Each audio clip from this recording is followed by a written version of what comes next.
Humanity has always dreamed of traveling faster than light. But the universe is vast and light itself sets the ultimate speed limit. According to physics, nothing with mass should outrun light. Einstein's relativity tells us speed comes with a cost: energy. The faster you go, the more energy you need. And as you approach light speed, that energy demand rises sharply. In fact, it rises toward infinity. Which means reaching light speed already seems impossible.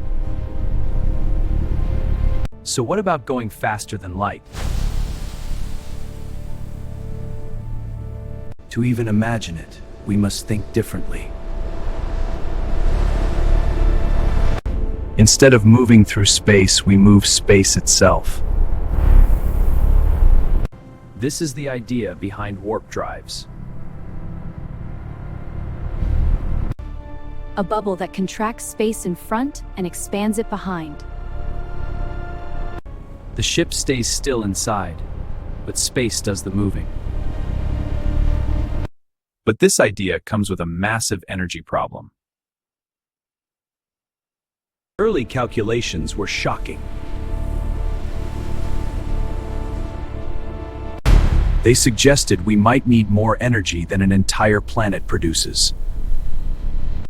In some models, more than the mass energy of Earth itself. Some estimates even reached the energy of a star. Or worse, the energy of an entire galaxy. That's not just expensive, it's unimaginable. Einstein showed us that mass is energy. To get extreme energy, you must convert mass. But even destroying a planet would not be enough in some models. So scientists looked for other possibilities. That's when the idea of negative energy appeared. Quantum physics allows tiny amounts of negative energy. But only in extremely small quantities. Nowhere near what a warp drive would need. So the energy problem remains the biggest obstacle. Relativity also changes how time and mass behave. The faster you go, the heavier you become. And the more energy you must spend to keep accelerating. Near light speed, energy costs explode.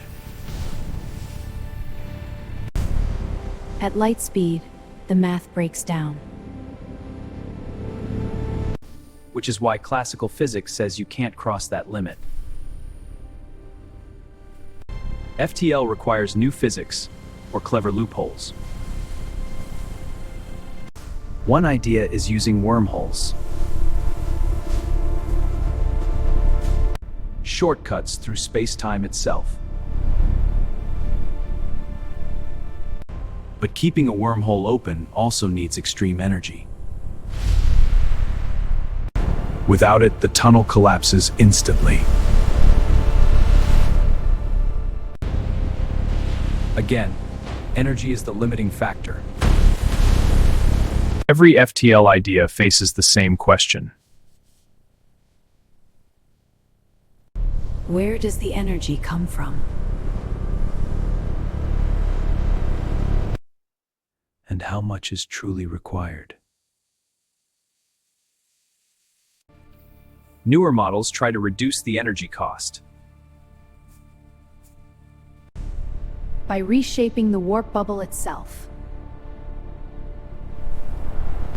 Some estimates are lower than before, but still enormous. Even optimistic models suggest energy equal to massive planets. far beyond any technology we can build today.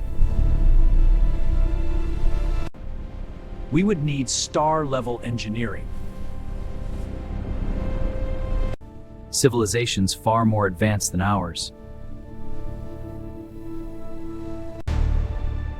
Humanity is not even close to that level. FTL energy demands push us into science fiction. For now. But history shows technology can surprise us. What once seemed impossible can become routine. The real question is not if, but when. And what new physics we might discover. Because energy is the true gatekeeper of the cosmos. Without enough of it, no FTL dream can begin. FTL travel is not just a speed problem.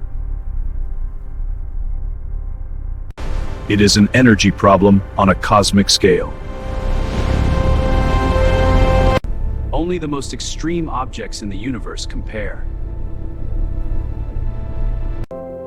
For now, we can only study and imagine. And slowly refine our theories. Each step bringing the numbers down, little by little. The binding affinity is improving. We're almost there. But even reduced, the energy cost is still enormous. So the dream remains far in the future. Yet dreams are where progress begins. FTL is a reminder of how big the universe truly is. And how small our current power really is. But also how strong human curiosity can be. One day, new physics may change everything. Until then, the energy barrier still stands. And the universe keeps its greatest distances just out of reach.